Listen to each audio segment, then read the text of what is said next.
if I asked you to picture who actually owns the world's gold, you would probably picture central banks, maybe a handful of hedge funds, perhaps a government vault somewhere heavily guarded. What you almost certainly would not picture is the real answer. And once you see the actual numbers, I think you are going to look at your own retirement savings a little differently. Households in India alone, ordinary families, not banks, not governments, hold roughly 24,000 metric tons of gold, most of it in jewelry passed down through generations. The entire gold reserve of the United States government, the largest sovereign gold holder on earth, sits at approximately 8,133 tons. Read those two numbers side by side. Ordinary households in a single country hold nearly 3 times more physical gold than the entire reserve of the country.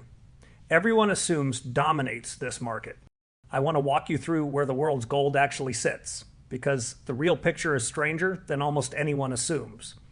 And it says something uncomfortable about how exposed the typical Western saver actually is to an asset the rest of the world has quietly treated as essential for centuries.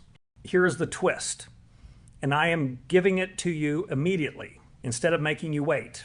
Exchange-traded funds, the single most common way an ordinary Western investor gains exposure to gold through a normal brokerage account or retirement plan, collectively hold only around 3,500 tons of gold worldwide. That represents roughly 2% of all the gold that exists above ground on the entire planet.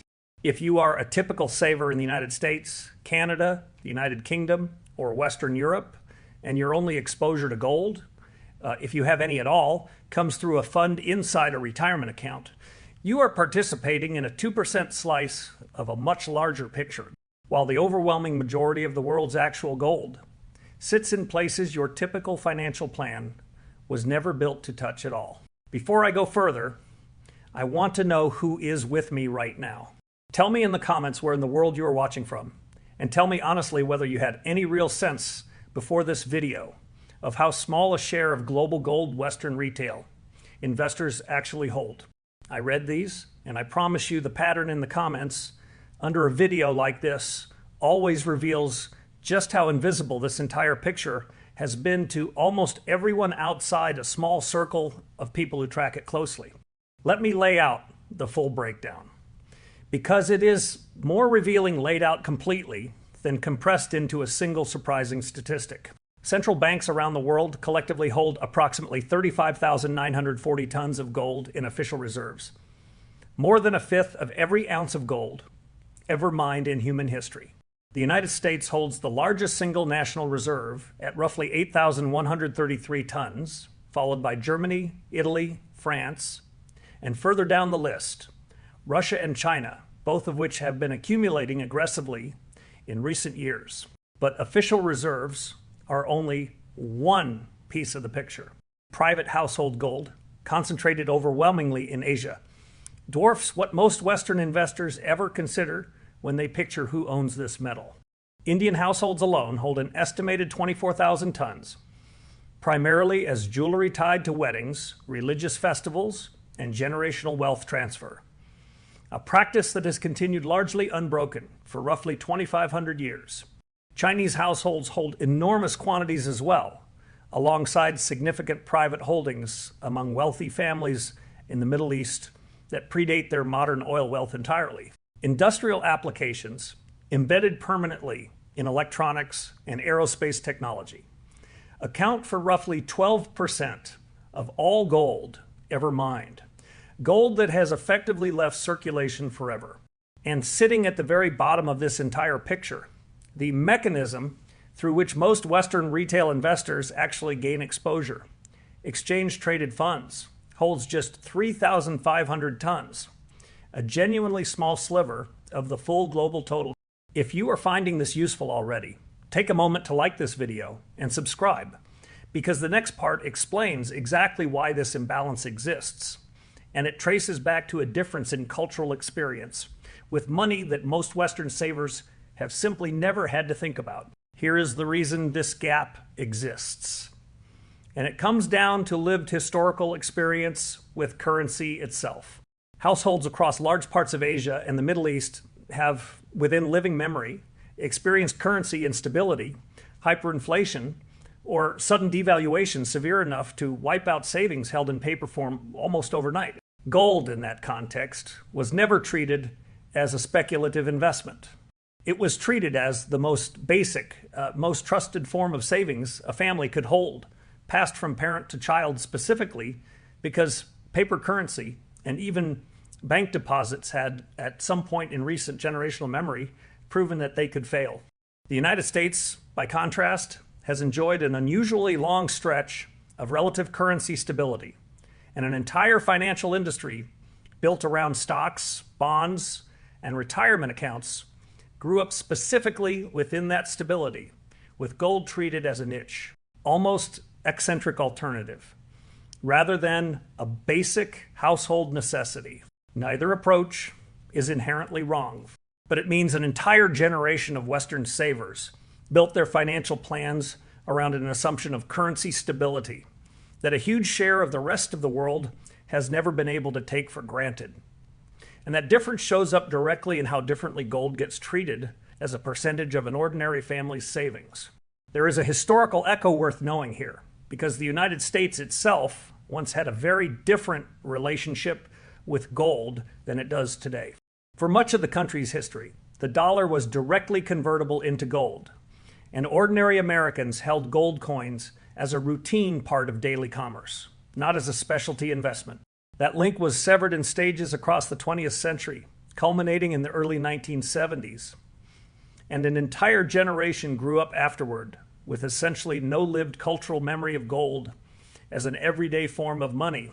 What looks today like an eccentric or niche asset class in the West is, from a longer historical view, actually the return to something that was simply normal for most of human history everywhere, including in the country that has since drifted furthest away from it. Let me make this real with two people, because none of this matters until you see how it lands in an actual life. Neither is real, but both are the kind of person you might recognize. The first I will call Cuthbert, 71, who built his entire retirement plan around a standard mix of stocks and bonds, the exact approach recommended by nearly every financial advisor he has ever spoken with in his own country. He has never held any physical gold, has never seriously considered it, and would likely describe it, if asked, as something exotic, something outside the mainstream of how sensible people plan for retirement.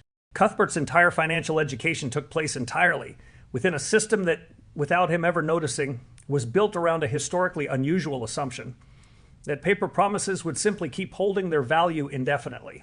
The second person I will call Indira, 68, and she grew up in a household where gold jewelry was simply how her own family saved money across generations, long before she ever opened a brokerage account in her adopted country. She holds a standard mix of stocks and bonds as well, following largely the same advice Cuthbert received. But she also maintains a modest, deliberate holding of physical gold, not because a financial advisor recommended it, but because it was simply how saving was done in the culture she grew up in. A habit she never fully abandoned even after adopting an otherwise conventional Western financial plan.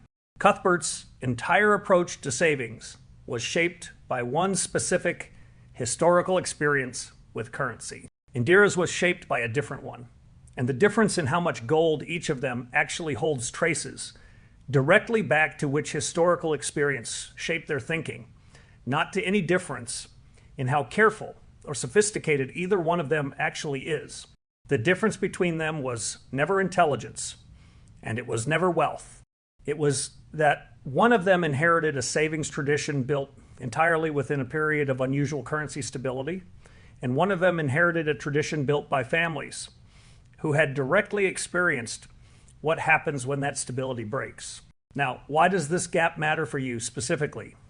Regardless of which tradition shaped your own thinking, understanding that the overwhelming majority of the world's actual gold sits outside the narrow slice most Western retirement plans ever touch tells you something important about how genuinely underexposed a typical Western saver is to this asset, not because gold itself is inherently right for everyone, but because an entire financial planning tradition grew up almost entirely without seriously considering it, for reasons that had more to do with one country's unusually stable recent history than with any careful analysis of what belongs in a well-diversified plan. Now let me be careful and honest with you, because I will not insult you with fear, and this exact subject draws people who want to frighten or excite you into a rushed decision. The fact that Western retail investors hold a small share of global gold does not, by itself, mean everyone should suddenly hold significantly more of it, and gold remains a genuinely volatile asset capable of extended stretches, where it simply does not perform the way a holder hopes it will. Every family's circumstances, timeline, and risk tolerance are different, and there is no single correct percentage that applies equally to everyone watching this. Anyone telling you a specific number, telling you that you must hold exactly 10 or 20% of your savings in gold, is offering you a one-size-fits-all answer to a genuinely personal question that deserves more thought than that. What I am giving you is not a specific allocation target. It is a clearer picture of a structural imbalance that most Western financial planning, including quite possibly your own, has simply never seriously accounted for. So you can decide for yourself with real information whether that gap is worth addressing in your own plan. I want to say a word about silver here too, because a similar, though less extreme, version of this same imbalance exists in that market as well. Silver has historically played a smaller role in Asian household savings traditions compared to gold. But Western retail exposure to physical silver remains, similarly, a relatively small slice of the total global picture. Once you account for industrial holdings and the metal already embedded permanently in electronics and solar technology, the same basic lesson applies. An asset that plays a much larger role in global savings traditions than most Western financial plans have ever seriously incorporated into their thinking. So let us pull this together and go back to where we started. Indian households alone hold roughly 24,000 tons of physical gold, nearly 3 times the entire United States government reserve of approximately 8,133 tons. Central banks collectively hold nearly 36,000 tons, more than a fifth of all gold ever mined. And the mechanism most Western retail investors actually use to gain exposure to this metal exchange-traded funds represents just 3,500 tons, roughly 2% of the global total. That gap did not appear by accident. It traces back to genuinely different historical experiences with currency stability across different parts of the world, experiences that shaped entirely different savings traditions. One built around paper promises, one built around holding something that answers to no single government's decisions. Here is what I want you to carry away from this, stated as plainly as I know how. This is not a call to panic, and it is not a call to overhaul your entire retirement plan today, because balance and careful thought matter enormously, especially with savings you are relying on. It is a call to understand that the near total absence of gold from most Western financial planning is not the product of careful analysis concluding gold does not belong in a diversified plan. It is largely the product of one country's unusually stable recent history, a history that a much larger share of the rest of the world has simply never been able to take for granted.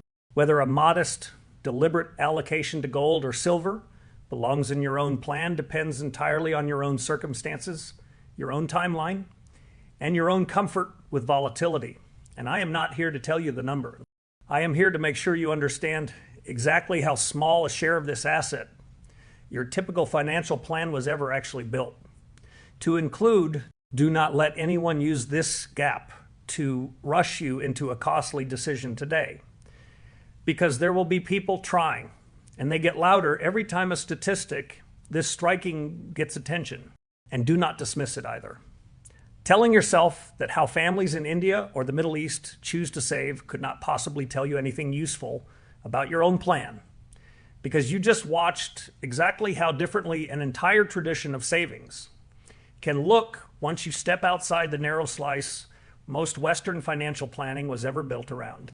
Those are two different mistakes, and the sensible path sits calmly between them. None of this is financial advice.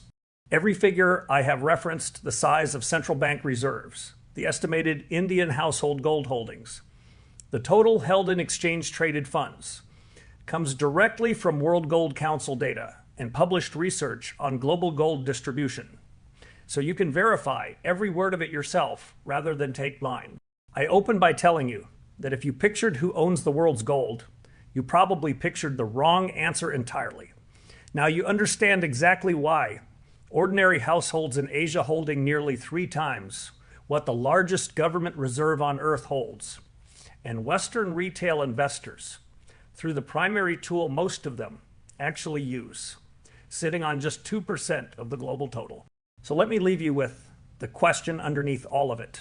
If an entire financial planning tradition left this asset out almost entirely, not because it was carefully studied and rejected, but because the country that built that tradition simply never lived through the kind of currency instability that taught so much of the rest of the world to hold it, how confident are you that the tradition you inherited actually got this particular decision, right?